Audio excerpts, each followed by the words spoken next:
Como decía, autoridades, señoras, señores, en nombre de Nueva Economía Forum, les doy la bienvenida a la tribuna Andalucía del Forum Europa, que organiza con la colaboración de Vodafone y Cajasol.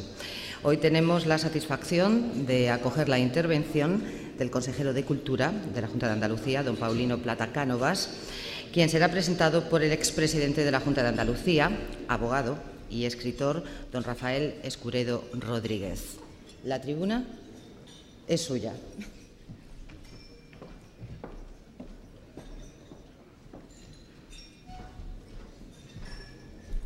Buenos días, amigas y amigos, querido alcalde. Cada vez que te veo tengo el recuerdo de aquellos tiempos de la transición política. Bien, autoridades, señoras, señores, querido consejero, miembros de la mesa, en primer lugar quiero... bueno, tengo aquí a un viejo amigo también. Bueno, lo dejamos para luego.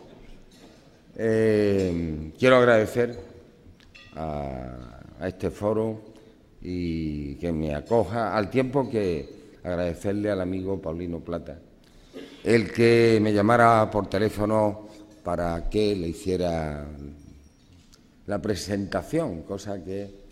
Bueno, esto de la presentación, de todos modos, siempre es algo delicado, ¿no?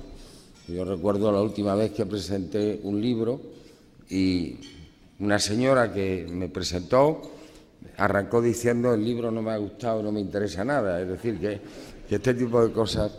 Bien, trataré de ser breve, porque no quiero que me ocurra como a un exministro de Justicia, cuyo nombre no diré, de esos que hablan hasta debajo del agua, que fue a presentar a su maestro, catedrático de Derecho Constitucional, y como hablaba tanto y sigue hablando tanto, se llevó 45 minutos presentando, y el maestro, el profesor, recogiendo los papeles, dijo aquello de: como quiera que el presentador se ha convertido en conferenciante, yo me convierto en moderador, y se levanta la sesión. Eso a mí no me va a pasar porque yo voy a ser breve. Miren, esto de la cultura es un tema muy serio, y tenemos aquí a una persona, a un hombre, Paulino Plata, que en su biografía personal ha hecho de la política un ejercicio de nobleza continua y permanente. Ha sido alcalde de su pueblo, de Antequera, ha sido consejero de Agricultura, de Turismo, ahora lo es de Cultura, y a lo largo de su trayectoria cabría decir, primero, que es un hombre honesto; segundo, y esto es muy importante con los tiempos que corren, es un hombre de bien, que diría Antonio Machado, y es un hombre coherente políticamente. Ser coherente también es difícil en los tiempos que corren, y no importa de qué grupo o partido hablemos, la coherencia siempre es un tema complicado y un tema difícil. Tú reúnes, además, una característica que a mí, personalmente, me llena de satisfacción y te convierte en un maestro, en un magisterio en el que algunos debían de mirarse, y es que haces de la política algo fácil, no farragoso. Haces de la política una manera de comunicarte con los demás, de dialogar con los demás, y sabes que el pacto y el acuerdo es siempre una buena herramienta al servicio de la sociedad. Por otra parte, Paulino Plata de Ley, es un hombre, personalmente yo siempre lo he visto como alguien que es un emprendedor. De hecho, si estuviera en la vida privada, sería un emprendedor de éxito. Sin embargo, él ha tenido desde joven la voluntad del servicio público, lo cual no deja de ser algo muy noble y muy importante. Pero es de los que hacen allí, por donde va pasando, un ejercicio siempre de dejar el sello, dejar la marca Paulino Plata. Yo creo que cuando nos dé su conferencia tendremos ocasión de comprobar hasta qué punto ese sello, esa marca de calidad, AENOR, en este caso Paulino Plata, quedará de manifiesto. Bien, yo creo que la historia de la humanidad es la historia del conocimiento. El conocimiento, al final, es el saber.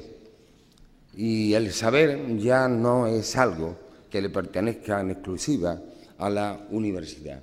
El saber hoy es un saber compartido, sobre todo compartido por la red, por las TICs, por las nuevas tecnologías que hacen que los hombres y las mujeres intercambien información, se enriquezcan y hagan de la red un vehículo para el conocimiento. En este mundo en el que nos toca vivir, un mundo bastante errático y no por ello globalizado, y no sabemos hasta qué punto una cosa nos lleva a la otra, esto de las nuevas tecnologías de la comunicación al final nos llevan al conocimiento. Y como decía Aristóteles, y aquí hay algún filósofo empedernido, no hay nada que desde el conocimiento no te lleve a la razón. Y la razón, al final, te tiene que conducir a la verdad. A la verdad. La cultura, por consiguiente, es una herramienta para mí fundamental. Yo no sé, con los tiempos que corren, con esto de las austeridades y demás, si llegará el día en el que por eso del reduccionismo y por eso de no gastar, la cultura queda relegada a un papel secundario. Pero desde luego yo soy de los que siguen creyendo que la cultura, la educación, es una herramienta básica, consustancial al ser humano, que le hace al final ser libre, porque un hombre inculto es menos libre en la medida en que no está en condiciones de elegir, solamente eligen la gente que es y se siente libre. Por consiguiente, hablar de la cultura es siempre para mí, personalmente, algo que me pone personalmente, que me llena humanamente, que me satisface. Se dice también que no debe de haber una casa donde no haya un PC, no haya un ordenador de consola, yo diría, y que tampoco falte un libro.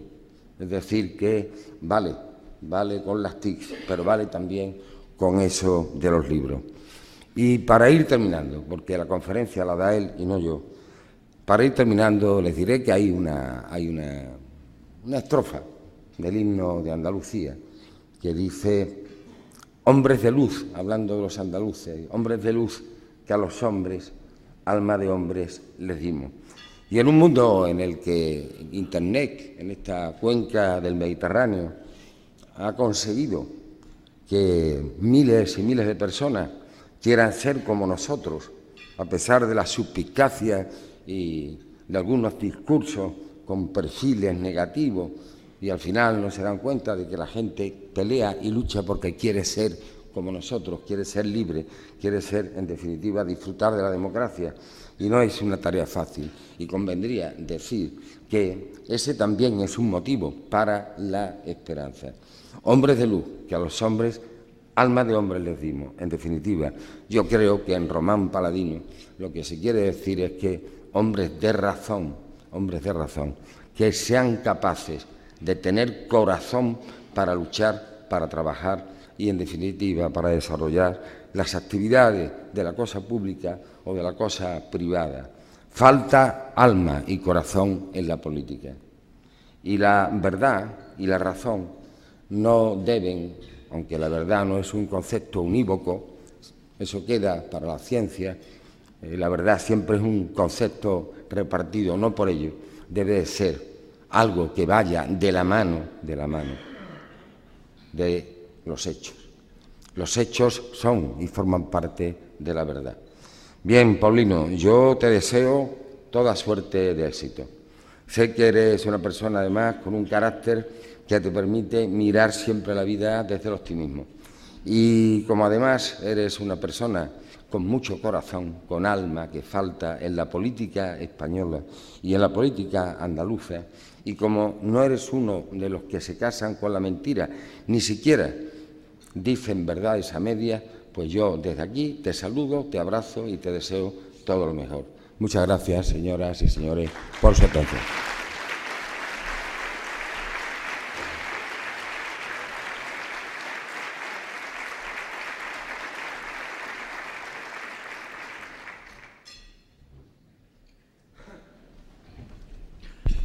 Buenos días.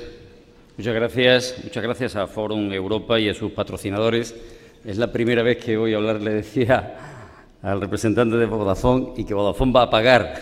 Normalmente es al revés, le pagamos nosotros a Vodafone, ¿verdad? Muchas gracias a Cajasol y muchas gracias a todos ustedes por su presencia. Muchísimas gracias por acompañarnos en este encuentro en el que pretendo hablarles de la política cultural en Andalucía y particularmente de su potencial económico. Quiero, en primer lugar, agradecer, lógicamente, las palabras de Rafael Escuredo. Presidente, ha sido un placer que me hayas presentado, han sido muy amables tus palabras y, además, quiero destacar que ha hecho un esfuerzo grande para estar con nosotros porque dentro de un rato tiene que salir para Almería porque hoy se reúne allí la cátedra que lleva su nombre para hacer la programación del año, de manera que ha hecho un esfuerzo importante y le queda todavía una jornada muy larga. Ustedes saben que Rafael Escuredo fue una persona clave en el proceso de construcción de nuestra autonomía. Supo liderar con su carisma, con su fuerza y con extraordinaria inteligencia y también habilidad muchas de las iniciativas políticas y sociales que nos permitieron conquistar la autonomía plena. Y además, yo tuve oportunidad de compartir aquel momento, fue investido primer presidente de Andalucía, de la Junta de Andalucía, por el primer Parlamento andaluz en junio del año 82. Es bueno recordar aquellos momentos llenos de ilusión y llenos de esperanza, en contraste con los actuales, llenos también de voluntad y de decisión para erradicar de Andalucía siglos de marginalidad y su desarrollo, todo consecuencia de un trato desigual, injusto, que históricamente veníamos padeciendo. Habíamos soportado durante demasiado tiempo el cliché de ser una tierra que conservaba restos de épocas de esplendor, que estaba cargada de monumentos únicos y habitada por gente alegre, pero gente atrasada. Una tierra imposible de modernizar, carente de capacidad y fuerza para vertebrarse por sí misma y para salir adelante. Hemos demostrado los andaluces que unidos somos un pueblo con capacidad para innovar y para avanzar en todos los ámbitos. Un pueblo que exigió y debe seguir exigiendo igualdad y, por ello, autonomía, porque eso es la base, esas son las bases de la fortaleza de Andalucía y también de la fortaleza de España. Y, en mi opinión, así tenemos que continuar en el futuro. Para entender la verdadera dimensión del cambio que ha experimentado nuestra sociedad es necesario tener en cuenta cuál era el punto de partida. El contraste entre las dos imágenes, la de hace 30 años y la actual, nos debe permitir valorar el presente de manera precisa. Recordarán que en Andalucía, en la década de los 60 y 70, se perdieron más de 170 pueblos y de aquí salieron más de 2 millones de hombres y mujeres que emigraron para buscar empleo y un futuro mejor lejos de aquí. En estos años de autonomía se han mantenido y han mejorado de manera sustancial, como no lo habían hecho antes, los 771 municipios que hay en nuestra tierra y nuestra población ha crecido. Éramos, por ejemplo, una tierra con graves problemas de analfabetismo y hoy en nuestras universidades se forman más licenciados y doctores que en cualquier otra autonomía de España. Una parte importante de la población no tenía derecho a la sanidad. Ahora disponemos de un servicio que atiende a todos y lo hace a través de una red moderna de centros de salud y hospitales y estamos, ustedes lo saben porque es noticia cotidiana, a la cabeza de investigaciones y terapias de última generación. La tierra de los malos caminos, que era esta, pues estaba cruzada por autovía, ahora está cruzada por autovías y líneas de alta velocidad que siguen ampliando destinos. Andalucía, recordarán, sobre todo el mundo rural, muchos hogares se alumbraban con velas o candiles. Ahora estamos en la vanguardia de nuevas fuentes de energía como la solar y eólica y no es casualidad que hace muy poco se inaugurase en el Andévalo onubense el mayor complejo eólico de la Europa continental. De manera que el Gobierno andaluz tiene muy claro que no se pueden dar pasos atrás. La realidad nos demuestra que los países más avanzados, más desarrollados, están fuertemente descentralizados, como puede ser, por ejemplo, el caso de Alemania o de los Estados Unidos. Y la cultura, señoras y señores, ha sido una de las grandes beneficiadas de estos años de autonomía. Por ejemplo, las ruinas de Medina Zahara dormitaban en un prado donde pastaba ganado vacuno y poco más. Ahora es un conjunto monumental es un yacimiento de referencia internacional con un museo recién inaugurado que además recibió recientemente el premio Aga Khan de la Fundación Aga Khan. La Alhambra estaba poco valorada y amenazada por el entorno. Después de su transferencia y la constitución del patronato, vive un periodo de esplendor y este tesoro patrimonial es actualmente, como saben, el monumento más visitado de España. Además, la Alhambra aporta a la economía granadina y andaluza sobre 350 millones de euros cada año y contribuye al mantenimiento directo e indirecto de 5.845 empleos. Esto es fruto de un estudio de la Caixa que se hizo en el año 2006. Fíjense si la cultura es también economía. En 1983 contábamos con 286 bibliotecas. Hoy funcionan en Andalucía 822 y hay 60 más en proyecto. Y además en ellas hay magníficas instalaciones y también buenos profesionales. Algo parecido ha ocurrido con los museos. Estamos continuamente, ¿verdad?, inaugurando nuevos museos. Ayer se inauguró uno aquí en Málaga, hoy se inaugura otro en Antequera. Pues en los mismos términos podía hablarle de los teatros y espacios escénicos y de otras infraestructuras culturales que afortunadamente hoy tenemos en todo el territorio andaluz. Pero volviendo al tema de mi conferencia, quiero desarrollarles las políticas que estamos poniendo en marcha en cultura, que seguimos desarrollando en la Consejería de Cultura en base a 6 ejes estratégicos. El primero es la cultura como un derecho de todos. Como bien decía Rafael Escuredo, la cultura es el fundamento de nuestra dignidad como hombres y mujeres libres.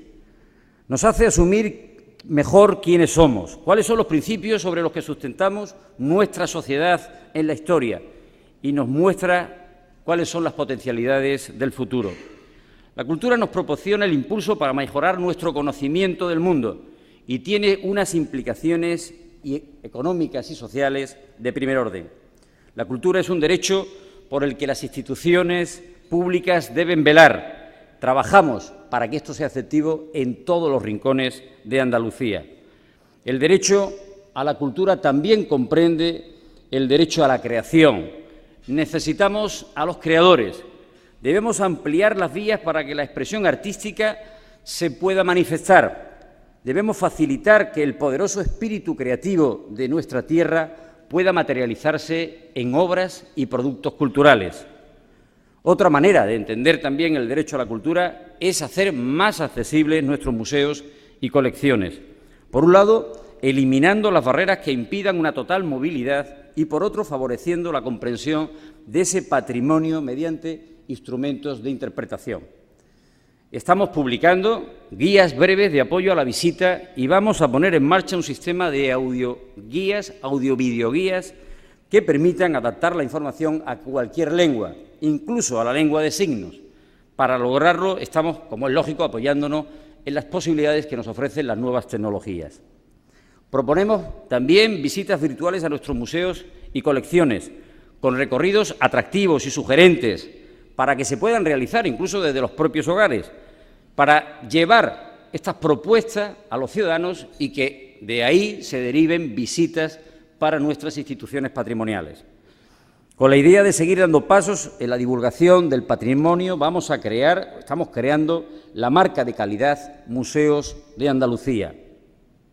Continuaremos con la protección de nuestra herencia en todo el territorio, con especial incidencia en patrimonios que presentan una mayor fragilidad, como pueden ser el etnológico, el arqueológico o el industrial. El segundo aspecto es el de la tutela del patrimonio. Andalucía ha reunido a través de la historia un extraordinario conjunto de bienes culturales, materiales e inmateriales, fruto de la confluencia de numerosos pueblos y civilizaciones.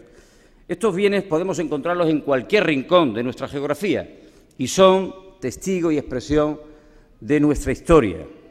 Son un recurso educativo, también generan identidad y sentido de pertenencia, por lo tanto ayudan a mejorar nuestra autoestima y contribuyen al mantenimiento de nuestros pueblos y ciudades.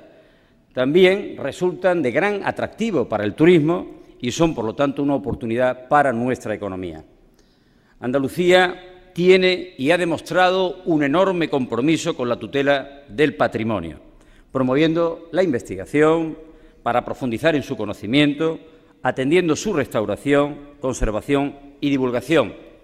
Por ejemplo, la Ley del Patrimonio Histórico de Andalucía, los planes de bienes culturales, vamos por el tercer plan que se está confeccionando en este momento, o el Instituto Andaluz de Patrimonio Histórico.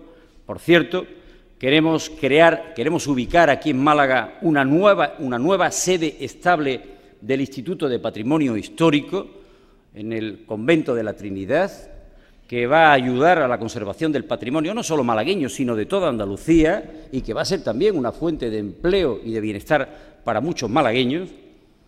En este antiguo convento, además, queremos que esté el Consejo, el órgano consultivo en materia de patrimonio, el Consejo Consultivo que prevé crear la Ley de Patrimonio Histórico, y también queremos que ahí haya un centro vinculado a la UNESCO, un CEDO, que así se denominan este tipo de centros, para promover una mayor colaboración para intensificar las relaciones con este organismo internacional. Pues bien, estas iniciativas que les comentaba, la ley, los planes generales de bienes culturales, el Instituto Andaluz de Patrimonio Histórico, son iniciativas pioneras y ejemplos de buenas prácticas que han tenido pues el valor de servir de referencia en otras comunidades, en otros territorios de nuestro país. Baste también recordar el reciente reconocimiento del flamenco como patrimonio cultural inmaterial de la humanidad, a lo que tenemos que sumar los reconocimientos que recibieron por parte de la UNESCO, la Alhambra, la Mezquita y el Centro Histórico de Córdoba, Doñana, Úbeda y Baeza y también el Conjunto Histórico de Sevilla. Bien, pues en esta línea estamos trabajando para elaborar el expediente de Patrimonio Mundial de los yacimientos de Orce, siguiendo la línea de Prehistoria y Patrimonio de la UNESCO, tras la declaración como zona arqueológica de los yacimientos Huéscar I y la creación de la figura enclave de Orce. Además, vamos a proponer la candidatura de los sitios y paisajes megalíticos de las tierras de Antequera para su consideración también como patrimonio mundial. Trabajamos, bajo el auspicio de la UNESCO, en la preparación de un congreso internacional que sobre megalitismo se va a celebrar próximamente en Antequera, en este mismo año. El tercer aspecto es de la cultura y el territorio, es el referido a la influencia y la relación que hay entre cultura y territorio. El patrimonio, sea o no tangible, tiene una notable capacidad de transformación, máxime si interactúa con otras políticas, como la turística, la de empleo, la de medio ambiente, etcétera. En Andalucía, la cultura ha servido y sirve para mejorar la calidad de vida en las zonas rurales y también para vertebrar el territorio y anclar y fijar población. El turismo cultural y rural constituye un magnífico ejemplo para ilustrar las posibilidades de progreso que se dan en este ámbito con la participación de todos. Dada la complejidad de estos procesos, aún todavía poco estudiados, necesitamos las aportaciones de investigadores y profesionales de la economía, la antropología, la ingeniería, la gestión cultural o la sociología. En este sentido, hemos firmado un acuerdo con la Asociación Rural de Andalucía, con ARA, que es la asociación que engloba a todos los grupos de desarrollo rural, para seguir avanzando. Por otro lado, a través del Instituto Andaluz de Patrimonio Histórico, estamos elaborando el Atlas del Patrimonio Inmaterial de Andalucía. Esta es una herramienta que nos servirá para documentar y también para proteger y salvaguardar el patrimonio intangible que tenemos en esta comunidad autónoma. Hasta el momento, y estamos más o menos en el ecuador del trabajo, se han identificado más de 1000 expresiones culturales. Otra manera de articular el territorio es el desarrollo de nuevas infraestructuras. Estamos desarrollando en estos momentos algunas de gran importancia y de gran incidencia, como por ejemplo el Centro Andaluz de Creación Contemporánea en Córdoba, el C4, el Museo de Arte Íbero en Jaén, el Centro Lorca en Granada, el Cable Inglés en Almería, el Centro de Cultura Contemporánea Iberoamericana en Huelva o el Museo de Málaga. Otro de los aspectos a los que le damos una enorme importancia es el de la creación. Les decía que la creación es un tema crucial y es que ahora mismo tutelamos con esmero, con amor, con cariño aquello que crearon los que nos precedieron. La creación contemporánea en diversas disciplinas, en todas las áreas y soportes, es necesaria para que Andalucía siga siendo un referente de cultura y universalidad, para desarrollar nuestra identidad y para intensificar nuestra capacidad de influir en el mundo y, al mismo tiempo, de ser influidos sin renunciar a nuestra identidad. Debemos mantener intacta esa vocación de universalidad. Juan Ramón Jiménez dijo: debemos abrirnos a otras culturas, a otras formas de entender el arte y la vida, pero al mismo tiempo debemos saber preservar nuestra singularidad. En el ámbito de la creación cultural contamos con un amplio programa de apoyo. Desde su inicio hemos perseguido los siguientes fines: el de potenciar que Andalucía sea un territorio propicio para la creación, también el lograr que la ciudadanía sienta como propio el arte de su época, de este tiempo. Seguimos apoyando a la investigación en los nuevos lenguajes contemporáneos y también todo ello ayuda a aumentar de forma cuantitativa y cualitativa el patrimonio cultural que tutelamos. Disponemos de programas específicos como Iniciarte o programas formativos en danza contemporánea. Y, como les decía, el C4 es la institución concebida para ser el referente e impulsar la creación contemporánea junto a la innovación y las nuevas tecnologías. Además, este Centro de Creación Contemporánea de Córdoba pretende ayudar a la candidatura de Córdoba como capitalidad cultural para 2016, porque proyectos como este contribuyen a encontrar el necesario equilibrio entre patrimonio e innovación, entre la brillante historia de Córdoba y la luz de los nuevos creadores. El quinto ámbito, el de la cultura como recurso económico. En estos momentos de incertidumbre económica hay sectores llamados a hacer nuevas aportaciones, a tener mayor protagonismo. La cultura, saben ustedes, que además de todo lo que he comentado, también genera contenidos y crea economía. La relación entre patrimonio cultural y desarrollo económico no implica un orden de prioridades rígido. No se trata de aplicar a rajatabla la lógica económica a la conservación del patrimonio cultural o viceversa.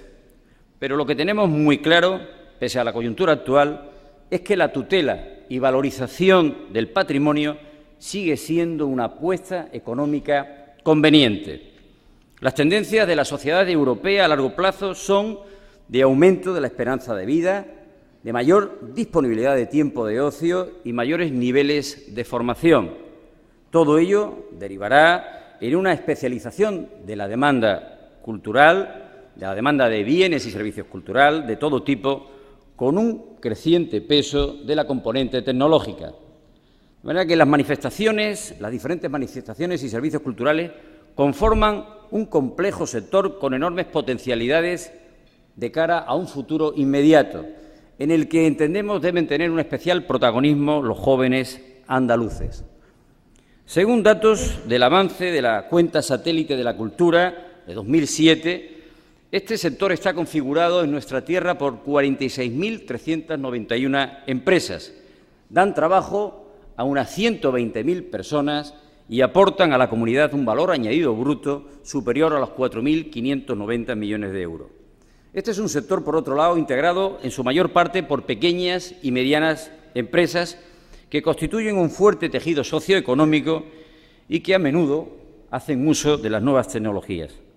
Además, la cultura suele propiciar empleo estable, especializado, de calidad, no fácilmente deslocalizable. Para las competencias culturales que tenemos asignadas, contaremos con un modelo de planificación de carácter flexible y racional que hemos denominado Sistema de Planificación de las Políticas Culturales. Aglutinará los planes generales, sectoriales, directores, operativos y abarcan los bienes culturales, la creación, los recursos y las instituciones. Bueno, pues uno de esos planes es el Plan de las Industrias Culturales, que constituye un marco de apoyo a esas industrias. Pretende favorecer la creación de nuevas empresas y el desarrollo de iniciativas inversoras, particularmente en las pymes, para hacerlas más competitivas. Los objetivos concretos del plan son impulsar la innovación empresarial y tecnológica, impulsar los entornos de intercambio creativo, facilitar el acceso a nuevos mercados, desarrollar nuevas vías de financiación, ordenar el sector productivo cultural, colaborar con los agentes empresariales de la cultura de Andalucía, porque lo pretendemos hacer en colaboración con el sector, como ustedes se pueden imaginar. Las posibilidades de rentabilidad económica de la cultura son más diversas de lo que a primera vista puede parecer, y todos somos conscientes de la estrecha relación que hay entre patrimonio, entre industria cultural y turismo.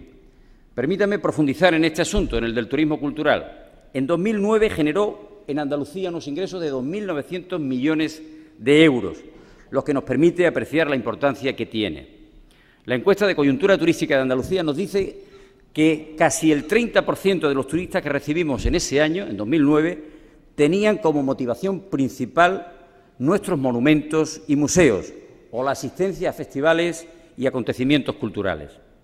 Y en una escala de 1 a 10, la valoración media de la experiencia aquí en Andalucía fue de 8,1, es decir, un magnífico resultado que pone el listón muy alto en relación a la valoración que hacen de otros destinos culturales. Otro dato de mucho interés, porque esto sí que puede ayudarnos a ser más competitivos. Los visitantes se informan y deciden cada vez más por Internet. En ese año, en 2009, lo hicieron casi el 60%, de manera que esto corrobora la enorme importancia que tiene el uso de la tecnología y nuestra presencia en la red. Para profundizar en esta dimensión económica de la cultura, para que el consumidor o los visitantes dispongan de la máxima información, es fundamental poner en marcha una nueva iniciativa que es la Agenda Cultural Andaluza, que vamos a presentar con carácter periódico y que va a facilitar toda la información de la oferta cultural andaluza a través de diferentes canales y vías de comunicación. También vamos a fortalecer toda nuestra oferta con un distintivo de calidad que permita el mejor reconocimiento y valoración de nuestros productos culturales. Otro de nuestros objetivos es la puesta en marcha de un clúster de industrias culturales y creativas.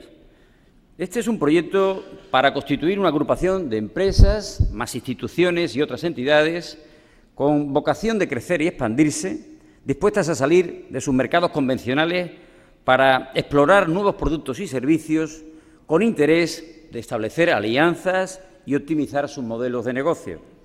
Para progresar en esta línea de trabajo es necesario analizar y cuantificar el impacto económico de los bienes culturales en las distintas escalas territoriales, como por ejemplo los municipios. Desde la Consejería trabajamos en la puesta en marcha del Observatorio de Industrias Culturales en el seno del Instituto Andaluz de las Artes y las Letras. Este va a ser un elemento de apoyo e información a los emprendedores y empresarios andaluces. Realizará labores de prospección de mercado, elaborará estadísticas y facilitará información a los agentes del sector sobre los incentivos y los programas de apoyo que hay en cualquier nivel de la Administración.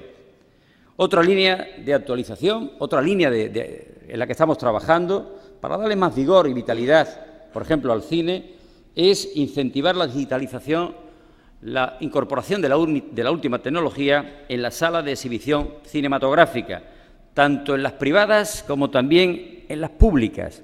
En este sentido, la red de espacios escénicos que hay en Andalucía, que ya es muy importante, dentro de muy poco estaremos en 130 espacios escénicos públicos, van a contar con la posibilidad de poder intensificar y diversificar su uso, promoviendo proyecciones de todo tipo de acontecimientos, incluso en tecnología 3D. Por otro lado, los estudios especializados realizados en los países de la OCDE coinciden en el papel trascendental de la lectura. La lectura es un factor decisivo en el progreso de la sociedad. La hace más justa y más desarrollada.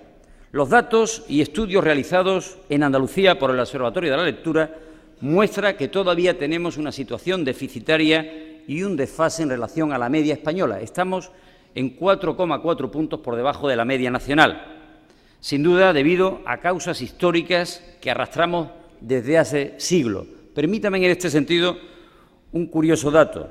Tomamos a menudo como referencia los índices de lectura de países nórdicos, por ejemplo Finlandia, ¿verdad? Bueno, nos olvidamos nos olvidamos comentar que allí en Finlandia el luteranismo erradicó el analfabetismo en el siglo XIX, mientras que aquí en Andalucía fue un problema muy grave hasta hace apenas unas décadas. Había 2,5 millones de analfabetos en los años 40 en Andalucía. Lo cierto es que la situación, en realidad, cualquier situación, no se puede explicar sin sus antecedentes. Bueno, pues en este momento estamos elaborando el segundo plan de la lectura de Andalucía.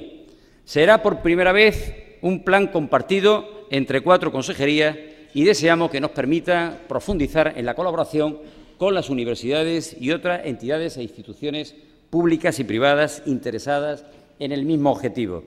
Pero el objetivo de incrementar el índice de lectura tiene que ser un compromiso y una tarea de todos, tiene que comenzar en el seno de la familia y continuar en todos los ámbitos educativos y en otros espacios socioculturales. Y también tenemos que saber interpretar los cambios que se están dando en las prácticas de la lectura provocados por la tecnología para hacerla cada vez más asequible y más atractiva. Y el último apartado al que voy a hacer referencia es el relativo a la internacionalización de nuestra cultura. Tenemos que saber aprovechar cada vez mejor la enorme calidad y singularidad del legado patrimonial e histórico que tenemos en Andalucía y también de la producción artística andaluza para proyectarnos internacionalmente, hasta el punto de que esta proyección pueda convertirse en una especie de buque insignia para que la empresa cultural andaluza que se atreva a buscar nuevos horizontes lo tenga más fácil, tenga más posibilidades. Algunos de nuestros bienes culturales son únicos a nivel internacional. Por ejemplo, el legado hispano-árabe, fruto de 8 siglos de permanencia de la cultura islámica aquí en Andalucía. Su particularidad les confiere una potente capacidad de representación cultural. Y esto, además, nos vincula a un conjunto de países donde viven 1.400 millones de personas y donde se pueden generar múltiples oportunidades y sinergias. El puente que habíamos sido entre Europa y África, a partir del descubrimiento de América, pasamos también a hacerlo entre Europa y América, entre el Viejo y el Nuevo Mundo. Estos lazos con el espacio iberoamericano, que pueden rastrearse en buena medida a través del patrimonio documental que custodia el Archivo de Indias en Sevilla, allí está registrada buena parte de la historia común de ambas orillas, son otra fuente de oportunidad.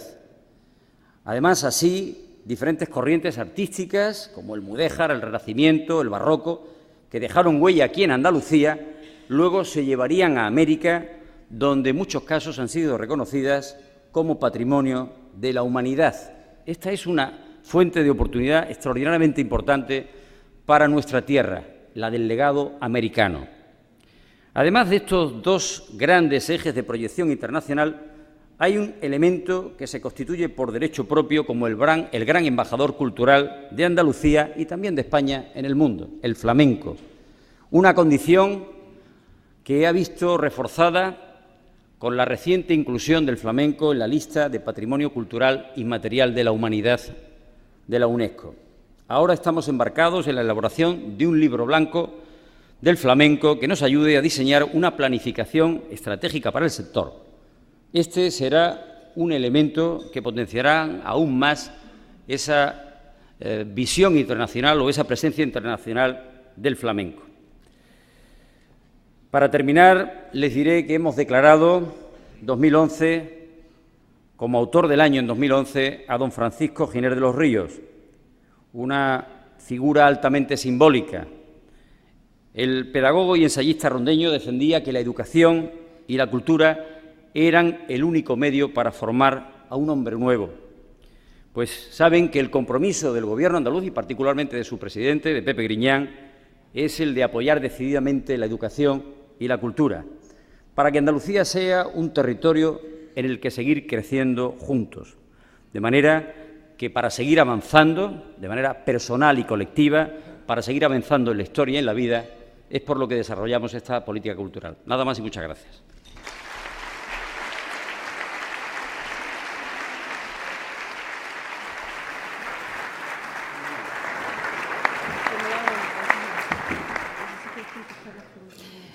Gracias, consejero. Ha hecho una exposición de proyectos. Vamos a ver, ha hecho una exposición de proyectos que se están llevando a cabo por parte de la Consejería, pero hay una cuestión que iría un poquito más allá de todos estos proyectos y es el concepto global de lo que es la cultura. El señor Escuredo tiene que partir de viaje, supongo, ¿verdad? Bueno, pues muchísimas gracias por haber estado con nosotros. Gracias. Decía que desde su consejería ha estado enumerando los proyectos que se han llevado a cabo. Pero cierto es que hay una cuestión que va un poco más allá y es el concepto global de cultura. Y no sé si ese concepto global de cultura está interiorizado, lo tiene interiorizado la ciudadanía. Prefieren en el atril, ¿no? Decía que no sé si ese concepto global de cultura, ese nuevo concepto de la cultura, está interiorizado por parte de la ciudadanía o no. Bueno, la obligación del Gobierno es que... Bueno, yo creo que el concepto de cultura es un concepto sobre el que se ha escrito mucho. Lo que tenemos es que, en mi opinión, darle desde el Gobierno el valor que tiene, la dimensión que tiene. Lo decía también muy bien Rafael Escuredo. Tenemos que poner de manifiesto muy claramente que la cultura es la mejor herramienta para hacer más dignos a los hombres y mujeres en cualquier lugar del mundo. Esto es fundamental, que la cultura nos hace más libres, más críticos, nos hace crecer como personas y también hace crecer a la sociedad. Desde esa dimensión es que es fundamental potenciar la actividad cultural. Y también desde la dimensión económica. La cultura genera economía, genera riqueza, genera bienestar, particularmente en un territorio como el nuestro, que tiene un legado, que tiene un bagaje enorme, que resulta muy atractivo a visitantes de muchos lugares del mundo. De manera que yo creo que este juego entre estos dos asuntos es fundamental, manejarlo adecuadamente para que la cultura pues tenga el apoyo económico y financiero necesario y se mantenga en las mejores condiciones en los próximos años. Porque es verdad que la tentación de recortar cuando hay dificultades pues es grande, ¿verdad? Y este es un ámbito donde esos recortes pues se notan. Pero tenemos que hacer muy visible que la cultura es un motor más de la economía y que además es sobre todo una herramienta para ser mejores. Por cierto, crisis, recortes en esta ocasión y en el 2011, ¿cuáles han sido esos recortes? Si se ha visto muy afectada la Consejería de Cultura, las políticas de cultura de nuestra comunidad autónoma y, en todo caso, imagino que ante la falta de dinero, imaginación. Y si es imaginación, ¿en dónde se ha demostrado qué proyectos son los que se han hecho? Bueno, en el Gobierno andaluz, cuando se confeccionaron los presupuestos para 2011, se vio muy claro que había un paquete de políticas que se han mantenido presupuestariamente, como son las políticas sociales, la educación, la política de salud, la sanidad, la política de asuntos sociales, también la de empleo. Todas estas han crecido, incluso han crecido en un 1,5%, en un 3%, y el resto de consejerías hemos bajado en una media del 20%. Nosotros estamos de 20-22%, nosotros estamos en esa media del resto de consejerías. Pero sí que le puedo decir que estamos echando la imaginación a la situación actual. Por ejemplo, lo voy a explicar con un caso. La Orquesta Joven de Andalucía, que es un programa que trata de facilitar el proceso de transición de la etapa académica a la etapa profesional, ha tenido un recorte presupuestario del 18% en relación al año anterior. Pero estamos llegando a acuerdos con otras consejerías, como por ejemplo la de Empleo, hemos firmado un convenio con ellos, también hemos firmado un convenio con Educación y estamos además acudiendo a programas europeos y todo esto nos va a permitir que a final del año, este 2011, ese programa tenga más presupuesto que en 2010. Es que esta es una cuestión que está al alcance, ¿verdad?, también de nuestras solicitudes, es decir, esta colaboración. Yo creo que tenemos una de las vías que hay que utilizar es la de colaborar más y otra es la de acudir a otras fuentes de financiación que hasta ahora no se han utilizado, pero que están ahí y que podemos emplear para darle mayor dimensión por ejemplo, a este tipo de iniciativas y de programas. Otra de las vías que estamos utilizando, por ejemplo, en el desarrollo de proyectos y grandes infraestructuras culturales, pues es la vía de la colaboración público-privada.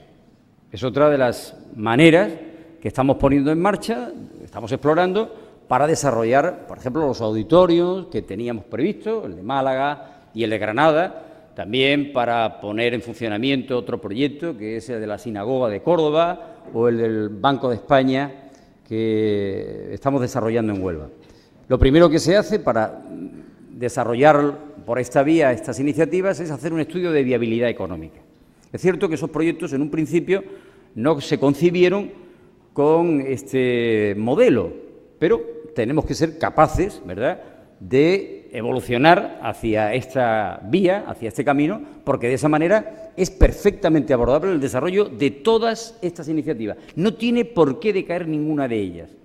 La verdad que esta es una nueva vía que tenemos que explorar, que hasta ahora no se ha puesto en marcha porque no ha sido necesario, pero sobre esto hay experiencia en otros países y, de hecho, aquí en la Junta de Andalucía ya hay alguna iniciativa que se está abordando a través de este camino.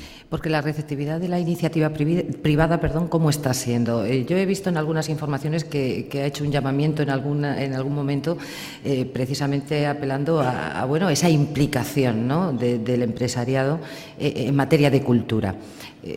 ¿Cómo está esta iniciativa? ¿Está receptiva? ¿No está receptiva? ¿Está observando que todavía no han interiorizado, hablaba antes de interiorizar, no han interiorizado el concepto de cultura como una cuestión económica que lleva aparejado un beneficio?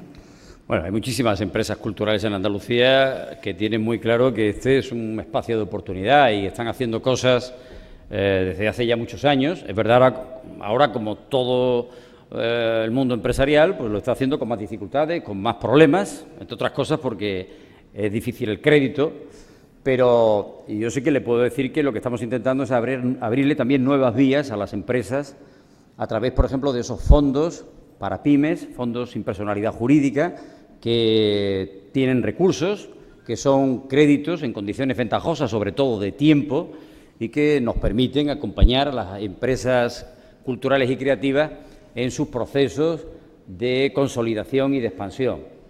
Por otro lado, yo creo que la iniciativa privada en el ámbito de la cultura tiene otras posibilidades que estamos tratando de desarrollar, de abrir. Por ejemplo, esta colaboración que le decía para hacer proyectos por la vía de la financiación público-privada, ¿no? También, por ejemplo, hay otra posibilidad que yo creo que hay que poner en marcha en relación con lo que se denominan centros de interpretación. Nosotros hemos diferenciado muy bien lo que son instituciones culturales públicas de las que pueden ser iniciativas privadas. Las instituciones culturales públicas pueden ser instituciones patrimoniales, instituciones artísticas, pero esas queremos que sigan siendo netamente públicas, por ejemplo, los museos, los conjuntos monumentales, etcétera. Pero después hay otras iniciativas, como por ejemplo los centros de interpretación, que, en mi opinión, deberían ser desarrollados por la iniciativa privada, y que pueden tener apoyos públicos, como lo tiene cualquier otra inversión que se hace en cualquier otro sector de la economía. De manera que, en mi opinión, aquí hay mucho todavía para que la economía privada pueda participar y pueda desarrollar actividad, fundamentalmente en proyectos de este tipo, ¿no? Y también en el ámbito de ese límite y esa relación que hay, que yo creo que hay que intensificar con el mundo del turismo cultural. No se puede imaginar el número de preguntas que tengo, sí, y nos queda un cuarto de hora, así que yo trataré de ser voy a ir a ellos rápidamente. Pregunta Emilio Utravo: ¿qué capacidad de crecimiento se puede atribuir al sector cultural? Emilio Utravo, que es periodista. ¿Qué capacidad de crecimiento se puede atribuir al sector cultural y dónde se sitúa el porcentaje razonable de aportación al PIB? Bueno, depende mucho de cada país, pero en Andalucía es una tierra de creadores, y aquí hay muchas posibilidades de que la aportación pueda crecer. Es verdad que nuestras empresas culturales son empresas de tamaño pequeño y mediano y que esto dificulta los procesos de crecimiento y de expansión, pero sí que tenemos un gran potencial creativo. Hay un dato muy curioso que dio la Sociedad General de Autores, creo que fue en relación al año 2009, 2008-2009, no lo recuerdo muy bien, decía que el 68% de lo que el año anterior pagó a las personas a las que les paga esos derechos de autor eran andaluces. El 68% de lo que la Sociedad General de Autores pagó por derechos se lo abonó a creadores andaluces. Fíjese la capacidad creativa que tiene este pueblo, la enorme potencialidad que tiene. Muchas de esas personas no viven aquí en Andalucía, ¿verdad? Viven fuera de Andalucía, pero son andaluces. De manera que ese potencial creativo tiene que transformarse también en economía. Y lo que estamos intentando a través de este plan es facilitar el que eso sea así. No es fácil porque los creadores normalmente no están muy interesados en la gestión económica, ¿verdad?, en la gestión empresarial. Ese es un asunto sobre el que estamos trabajando para facilitar ese encuentro entre los creadores y los gestores para que de ese encuentro puedan salir proyectos que sean proyectos sólidos. Pero el potencial que tiene nuestra tierra, en base pues, a la creación cultural, como les diga, en base al patrimonio, en base también a tareas como, por ejemplo, la de restaurar el patrimonio. La restauración del patrimonio también es otro ámbito donde se puede generar mucho trabajo especializado, de alto nivel. Cuando antes les comentaba acerca del interés que tenemos en montar aquí una sede del Instituto Andaluz de Patrimonio Histórico, es porque en ese instituto hay especialistas en materias muy diversas que tienen que ver con la restauración del patrimonio. Y en ese instituto, además, se utilizan tecnologías muy avanzadas. Ya digo, esto es una fuente muy interesante de oportunidad para el futuro. Yo sí quisiera comentarle con respecto a la restauración del patrimonio. Por ejemplo, una de las quejas que hay en la calle, las quejas que hay en la calle los ciudadanos, es se han restaurado y se han hecho verdaderas maravillas en patrimonio andaluz, en restauración de patrimonio andaluz, patrimonio que está en manos de la Iglesia, y luego hay un serio problema, y es que se cobra entrada para poder ver ese monumento, o esa restauración, o ese edificio, y además los horarios. Hay un problema con los horarios. Es decir, se invierte un dinero público en un bien que ostenta, en este caso, y hablo de la Iglesia porque son quejas que el otro día surgieron, por ejemplo, en Córdoba con San Agustín, etcétera, etcétera. No se puede visitar prácticamente porque el horario lo pone la Iglesia y es un horario mucho más restringido, y encima una entrada, no en este caso de San Agustín, pero sí en otros templos, que se hace gravoso para el ciudadano. Sí, este es un asunto en el que efectivamente hay problemas. Nosotros, cuando hacemos una intervención, deberíamos condicionar ese tipo de cosas. Hasta ahora no se ha hecho, eso es cierto, pero entendemos que hay que condicionar que una intervención pública en el patrimonio, a veces las intervenciones son muy cuantiosas. Inauguramos hace poco la iglesia de los Descalzos de Écija, que es un ejemplo del barroco sevillano extraordinariamente complejo. Y es verdad que ahora mismo pues tenemos dificultades para que ese espacio pueda ser visitado y pueda ser utilizado con fines culturales y también con fines turísticos, ¿por qué no? Es verdad que este es un problema, pero estamos pensando en desarrollar dos iniciativas al respecto, y una de ellas tiene que ver con el compromiso que tiene que asumir la Iglesia, de acuerdo además con los ayuntamientos. Este es un asunto muy interesante, para que ese patrimonio, que también es de todos, pueda estar a disposición de los ciudadanos de su localidad y también de aquellos visitantes, es decir, de la actividad turística, que ahí pues puede tener otro leitmotiv de visitas, otra fuente de oportunidades. Lleva razón que ahí hay una dificultad que hasta ahora no se ha abordado, pero estamos trabajando precisamente para que en los convenios futuros se incluya ese asunto como un asunto que tengan que cumplir, que tengan que atender. ¿Alguna fecha para esas iniciativas? Bueno, esta cuestión está... ahora mismo la cuestión es que no estamos firmando mucho convenio por el pequeño detalle esto de los euros, ¿verdad? Pero en los nuevos convenios ya figura esa cláusula que obliga a que cualquier intervención que se haga sea una intervención que tenga una serie de retornos, y entre ellos este que le comento. Don Francisco de la Torre ha hecho varias preguntas, tres en concreto. Señala que no ha oído al consejero mencionar el Auditorio de Música de Málaga. ¿Para cuándo cree que va a estar terminado? Luego, ¿qué opina el consejero del Festival de Cine Español de Málaga? Y tres, ¿qué fue del Centro para Creadores y Nuevas Tecnologías del Parque Tecnológico de Andalucía? Bueno, en primer lugar, sobre el auditorio ya he comentado cuál es el punto de vista de la consejería. La misma pregunta se la podía hacer yo al alcalde, porque compartimos el proyecto, ¿verdad? Alcalde, ¿para cuándo el auditorio? Compartimos el proyecto. Lo que sí quiero decirle, alcalde, es que tuve oportunidad de comentarte no hace mucho que nosotros, por parte del Instituto Andaluz de las Letras y las Artes, se estaba haciendo el estudio de viabilidad de ese proyecto para enfocarlo por esta vía. De manera que en el momento que tengamos el estudio de viabilidad, propondremos una reunión del consorcio, en la que estamos todos, y será el consorcio quien decida si esto se lleva a cabo o no se lleva a cabo. Esa es una decisión de todos.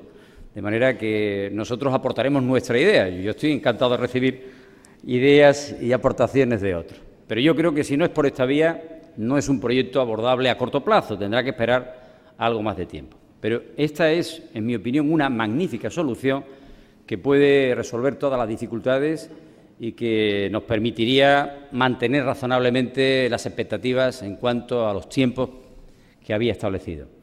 El otro asunto era el relativo el Festival de Cine Español de Málaga. Se inaugura mañana, ¿verdad, alcalde?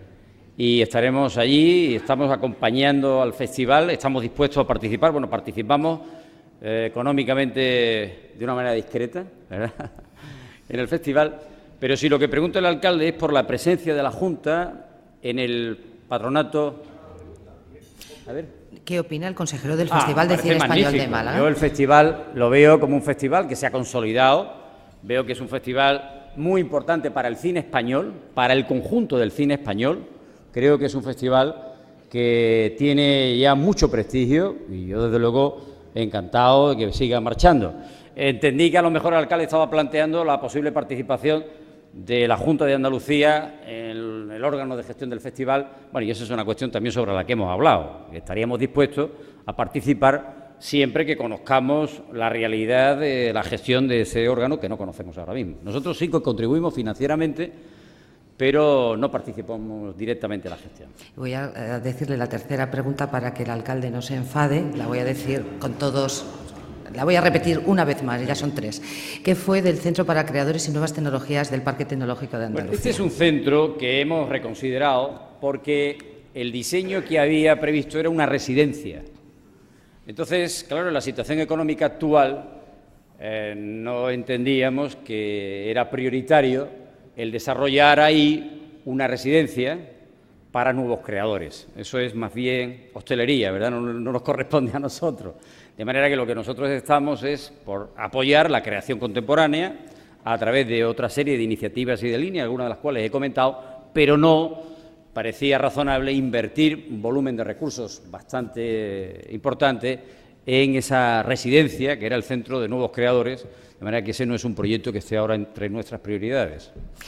Canal Sur Televisión pregunta si puede definir con más detalle el proyecto para ubicar el Instituto Andaluz del Patrimonio Histórico en el Convento de la Trinidad, cuándo se ubicará y qué más se hará en el convento por parte de la consejería. Bueno, para ese lugar muy especial de Málaga hemos pensado que lo mejor es llevar a cabo allí un proyecto de restauración de todo el conjunto en el que vamos a invertir 3,5 millones de euros. La obra no va a empezar dentro de poco, no va a tardar probablemente ni 2 meses el comienzo de la obra, y con esa inversión lo que queremos es restaurar el convento para ubicar allí una nueva sede del Instituto Andaluz de Patrimonio Histórico. Saben que el Instituto Andaluz de Patrimonio Histórico es una entidad que se dedica a la conservación y restauración del patrimonio, también a la investigación y a hacer tareas de divulgación. Funciona muy bien. La sede actual tiene 2 sedes actualmente, una en la Cartuja, en el Monasterio de la Cartuja.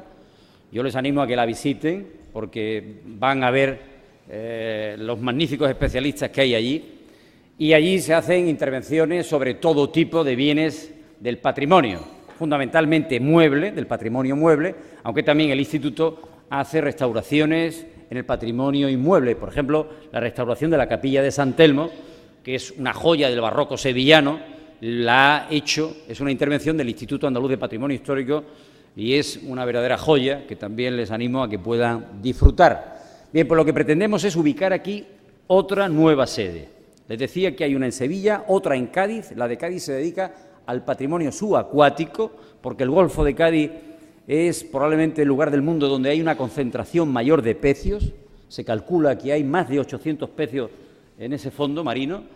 Y la tercera estaría aquí en Málaga, y aquí además ubicaríamos la sede del Consejo Asesor de Patrimonio Histórico, que es un órgano consultivo que hay previsto en la Ley de Patrimonio Histórico, la Ley de 2007, y también aquí montaríamos en ese mismo lugar, porque sería el instituto el que tiene esa relación, una entidad para relacionarnos con la UNESCO. Hay un tipo de entidad de colaboradora de la UNESCO, que UNESCO califica como C2, que es un centro de referencia a nivel internacional donde se desarrollan determinadas metodologías y líneas de trabajo que a partir de estas experiencias se transfieren a otros lugares del mundo. Bueno, pues queremos que todo esto vaya precisamente en el Convento de la Trinidad. Y le tengo que decir que en el IAPH, en el Instituto Andaluz de Patrimonio Histórico, se hacen tareas también formativas.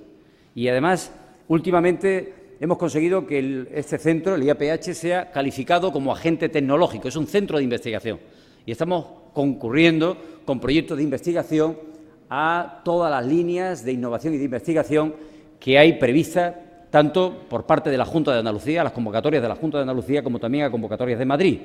De manera que tenemos ahí un importante caudal de iniciativas, y yo entiendo que este es un lugar, el instituto, magnífico para también el encuentro entre las personas que se han formado en el mundo de las humanidades y quienes se han formado en el mundo de la tecnología. Leía no hace mucho en un artículo que hoy conviven en el mismo andamio, ¿verdad?, el cantero, el tradicional cantero, con la fotónica, ¿verdad?, para limpiar fachadas, por ejemplo. Es decir, que la tecnología está haciendo una enorme contribución al conocimiento del patrimonio y a las intervenciones en el patrimonio. Y esto queremos que se haga también aquí en Málaga, porque nos parece que la proximidad al parque tecnológico y que esto le daría mucha vida a este centro y que sería también, como les digo, una fuente de empleo muy interesante. Yo quiero pedir disculpas, no va a dar tiempo a hacer todas las preguntas que tengo sobre la mesa. Estoy tratando de comprimirlas, es que son muchísimas, sinceramente. Por ejemplo, don Paco Jurado, de Aplama, pregunta ¿qué papel es el que tienen las asociaciones culturales en todos los planes que está o todos los proyectos que está desarrollando la Junta? ¿Realmente tienen una participación activa? ¿No tienen una participación activa? Las asociaciones culturales. Y luego, por otro lado, sí pregunta don José Luis Gómez Bozo, de la Unión de Consumidores de Andalucía, si no cree que debería acercarse más la cultura a la ciudadanía. Sí, bueno, esta es una cuestión en la que siempre estamos trabajando, ¿no? Por ejemplo, hemos tenido que hacer una revisión de la política en relación a las artes escénicas, ¿verdad?, al teatro y al resto de artes escénicas, y lo hemos hecho de acuerdo con el sector. Hemos tenido una serie de reuniones y hemos acordado con el sector pues la orientación de los fondos y la reorientación de algunas de las políticas y medidas. Es decir, que esto lo hacemos habitualmente. Queremos seguir trabajando en esta línea. Toda la estructura de la consejería tiene esta indicación, ¿verdad?, la de hacer las cosas con las asociaciones que representan a los interesados en esas materias. Esto es algo que habitualmente se hace, ¿no?, y que es la práctica normal en la política. Hombre, hay muchas asociaciones, entendemos que es necesario también que esas asociaciones se articulen para ser más eficientes en todo este proceso de diálogo y de consenso. Hombre, cuando las cosas son más difíciles, cuando hay menos recursos, todo esto resulta más complicado, como es lógico, pero yo tengo que manifestar que partiendo incluso de situaciones conflictivas, como las que tuvimos en relación a las artes escénicas, finalmente hemos llegado a acuerdos totales, en plenos, con el sector, que se han manifestado públicamente. Y ahora vamos a dar un paso más incluso y vamos a tratar de cerrar acuerdos por escrito. Por ejemplo, estoy viendo personas del mundo audiovisual, también con ellos vamos a vernos. Lo que ocurre es que este es un proceso que hay que ir dando, que hay que ir siguiendo poco a poco, conforme pues vamos acabando otras situaciones conflictivas. Ya digo que hemos tenido situaciones muy complicadas, conflictivas, pero que afortunadamente se han ido cerrando mediante acuerdos con los representantes de los sectores afectados. Salimos un poco de Málaga, hemos estado también hablando del resto de Andalucía, tenemos ese proyecto de capitalidad cultural para el 2016, Córdoba una de las candidatas, en este caso con más fuerza, 6 consejerías implicadas en este proyecto, en este empuje a esa candidatura, pero realmente ¿qué posibilidades tenemos con, por ejemplo, San Sebastián? Lo digo porque quedó la primera en la primera ciudad, en la primera criba, y valga la reiteración, y ciertamente tiene un camino recorrido importante, y no sé hasta qué punto vamos a poder ser competitivos con San Sebastián a la hora de poder obtener en Córdoba esa capitalidad. Yo creo que tenemos todas las opciones. Es verdad que de las 6 ciudades que resultaron nominadas o elegidas en el primer corte, San Sebastián parece la rival más dura, ¿no? Pero yo creo que Córdoba tiene todas las posibilidades, todas las opciones. El otro día estuvimos estudiando el proyecto que vamos a presentar próximamente, a primero del mes de abril. El proyecto es un proyecto muy interesante, muy bien construido, donde se mira al futuro, donde además se contempla algo muy particular, que es muy difícil que puedan plantear en el proyecto de San Sebastián, como es, y no descubro nada que puedan copiarnos, ¿verdad? Las cosas que puedan copiarnos no las voy a contar, como es lógico. Como es, por ejemplo, cómo podemos contribuir y ayudar a los procesos que se están produciendo en los países árabes, ¿verdad? Desde Córdoba se puede colaborar o se puede incorporar esa perspectiva, que es extraordinariamente interesante y novedosa. ¿Qué podemos hacer, no solo desde Córdoba, sino desde Andalucía, para contribuir en la medida de lo posible a que esos procesos se desarrollen en las mejores condiciones y estos pueblos pues, puedan tener libertad y democracia?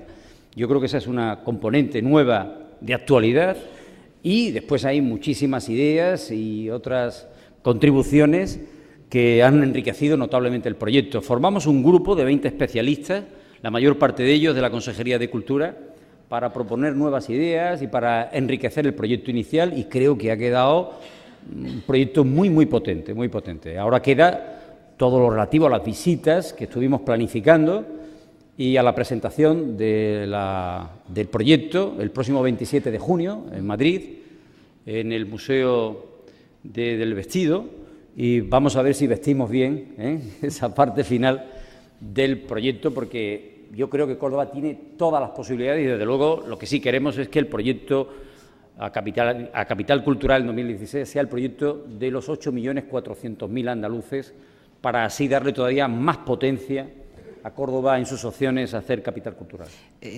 Voy a hacerle 3 últimas preguntas breves. Vamos a ver, por un lado, bueno, estamos de fiesta en Málaga, lógicamente, el Museo Carmen Thyssen, que fue inaugurado anoche, etcétera. Hay en la mayoría de los medios de comunicación ponen una nota, y es la escasa representación, dicen, institucional por parte de la Junta de Andalucía y por parte del Gobierno central. Me gustaría que respondiera un poquito a esas críticas que aparecen en los medios de comunicación, y luego sí querría preguntarle por otra cuestión, y es el tema de esos papeles que llegan el día 22 a la Delegación de Cultura, en concreto para que se pueda tener o inscribir en el registro de andaluz de museos al Museo Carmen Thyssen. Claro, es que el 22 y el 24, no sé, es que como a mí, sinceramente, no veo muy bien el tema, o sea, no veo muy bien, quiero decir, no entiendo muy bien el tema de esas fechas, porque se produce este desfase de fechas burocráticas, por decirlo de alguna manera. 2 días después se entregan los papeles y 2 días después se inaugura un museo. Bueno, pues efectivamente ha habido alguna dificultad en la confección de la solicitud para su inscripción en el registro de museos de Andalucía. Sí, lo primero que quiero decir es que yo me alegro que el museo se haya inaugurado y que los papeles se hayan presentado. Yo me alegro muchísimo y comparto con todos los malagueños y malagueñas esa alegría y la satisfacción de tener una institución cultural más, de entidad y de gran valor, como es el Museo Carmen Thyssen. Y además, de verdad, lo digo de todo corazón, y nadie puede ver en esto ningún tipo de arista ni ningún tipo de doble intención, porque no la hay. Hombre, es cierto que la documentación se presentó, si no recuerdo mal, a las 2 de la tarde, ¿verdad?, del martes, y que la inauguración fue ayer, el jueves, a las 8. claro, las agendas estaban ya hechas y era muy difícil y tuvimos... Esta ha sido la dificultad, Hombre, porque no parecía muy razonable asistir a la inauguración de un museo que no había presentado los papeles, ¿verdad? Eso no parece muy sensato ni muy razonable. Bueno, pues esta es la razón, simplemente.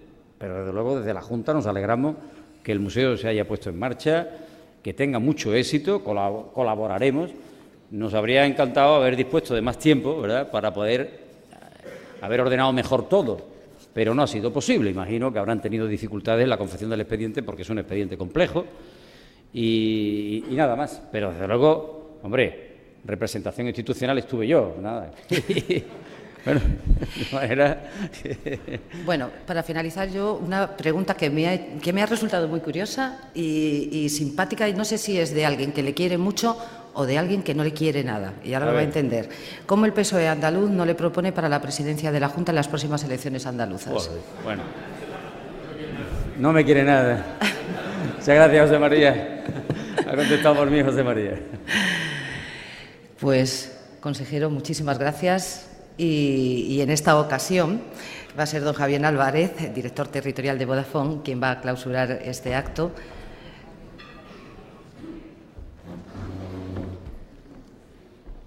Alcalde, autoridades, señoras y señores, bueno, me toca a mí clausurar el acto. La verdad es que es el primer acto oficial en el que participo en Málaga tras mi nombramiento como nuevo director territorial de Vodafone, con lo cual estoy encantado que haya sido alrededor de la cultura andaluza y le felicito, consejero, por el plan estratégico que nos ha presentado. Básicamente yo quería hacer una ronda de agradecimientos, en primer lugar, por supuesto, a Rosa Santos en representación de Cajasol, copatrocinadora de este acto, y a Nueva Economía Forum, representada, por supuesto, por Mar Arteaga y por su excelente moderación del acto. Agradecer también a don Rafael Escuredo que haya participado en la apertura y, por supuesto, una vez más felicitar al ponente consejero por su presentación del Plan Estratégico de Cultura de nuestra región. Y nada más, simplemente emplazarles al próximo evento, que será el 29 de abril, con el consejero de Economía, Innovación y Ciencia de la Junta de Andalucía, aquí, don Antonio Ávila, y será aquí en Málaga el 29 de abril, con lo cual espero que lo hayan pasado estupendamente y verles en el próximo acto el 29 de abril. Muchas gracias.